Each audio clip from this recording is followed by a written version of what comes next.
Salam,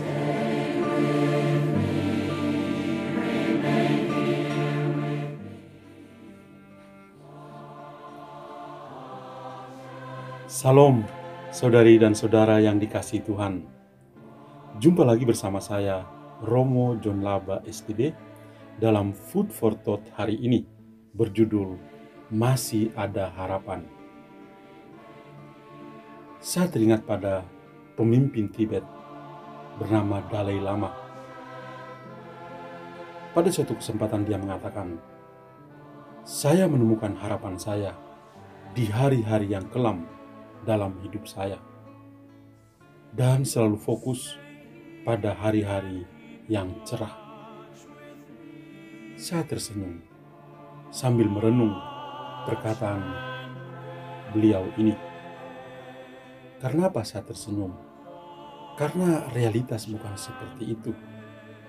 Banyak orang mudah kehilangan harapan ketika mereka mengalami sendiri kekelaman dalam hidup. Banyak orang memang hanya fokus saja pada hari-hari yang cerah dalam hidup mereka. Sebagai contoh, pada saat ini betapa banyak saudari dan saudara kita yang kehilangan harapan akibat COVID-19. Mereka menyaksikan pergumulan hidup saudari dan saudara mereka sampai mereka meninggal dunia.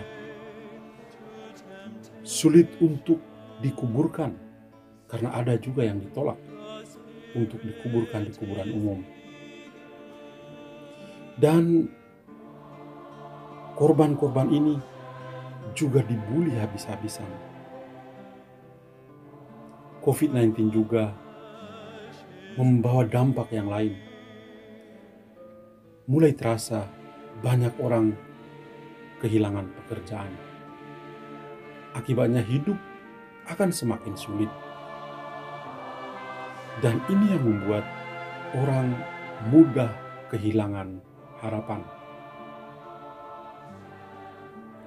Kita masih dalam masa Paskah. Dan saya teringat pada Santo Petrus.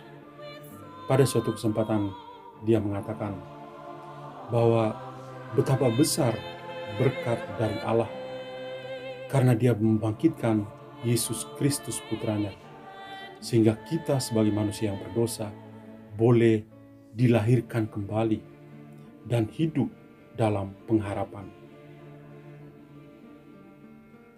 Karena kebangkitan Kristus, kita lahir baru dan hidup dalam pengharapan. Maka pertanyaan bagi kita semua adalah, apakah Anda masih punya harapan? Emangnya kamu masih punya harapan? Kita sebagai orang beriman harus berani mengatakan, saya masih punya harapan. Kenapa demikian? Karena kita mempunyai seorang Allah yang maha besar. Seorang Allah yang melampaui segala-galanya. Dan dia akan tetap memperhatikan kita. Karena dia mencintai kita apa adanya. Oleh karena itu, dalam kehidupan kita, di tengah kesulitan-kesulitan yang membuat kita kehilangan harapan, mari kita berusaha. Pertama, supaya tetap teguh dalam iman kita kepada Allah. Kita percaya bahwa Dia Maha Kuasa dan Dia akan menganugerahkan yang terbaik untuk kehidupan kita. Karena kita adalah ciptaan yang paling mulia. Kita adalah anak-anaknya. Yang kedua, patuhilah aturan-aturan dari para pemimpin kita.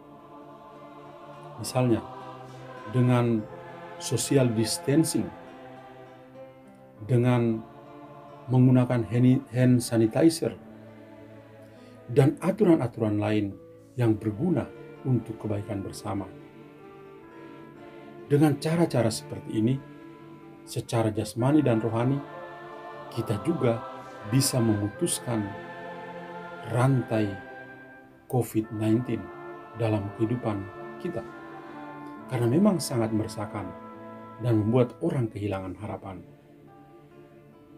Mari, saudari dan saudaraku, masih ada harapan.